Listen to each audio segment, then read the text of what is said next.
Keessummaa isinirra yaate maal jettan? Seennu nagaami akkami?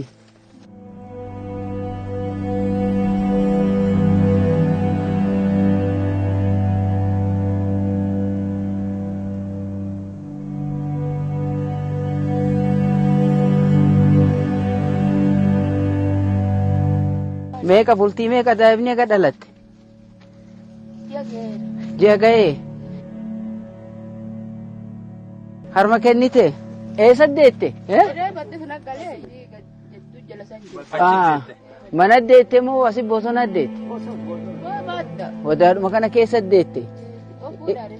Ilma moo intala? Mucaadha?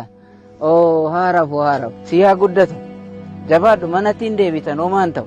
Akka ittiin qorrine halkan illee sirritti uffataan marii of jala kaa'i. Amma harma kennaa jirtaani? Harma sirritti kenni jabdu. Ijoolleen akka argitan kana asitti rafti. Akka argitan iskeebisiin harka isaanii akkasitti nyaattee dhibeen akka iskeebisiin cittoon akkanatti ijoollee harka isaanii nyaattee asitti tisiisni akkanatti ijoollee keenyatti itti deeme. Daa'ima kanaafi biyyoo jidduu ka jiru madaabaraa takkittii tana waan ta'eef akkanatti biyyee kanarratti biyyee quuqa kanarratti madaabaraa takkittii tanarratti rafanii akka argitan kun raasaadha. Kun madaabaraan gaaddisa guyyaa ta'e malee halkan waa takka qorra kan dhooggu miti. Haa ta'u malee bosona keessatti qorri baay'ee hammaataan haalli jiru keessatti guyyaa aduudhaan yoo gaaddisa keessallee ta'anillee iddoodha iddootti jijjiiraa yoo aduun itti ba'e bakka sanii ka'a.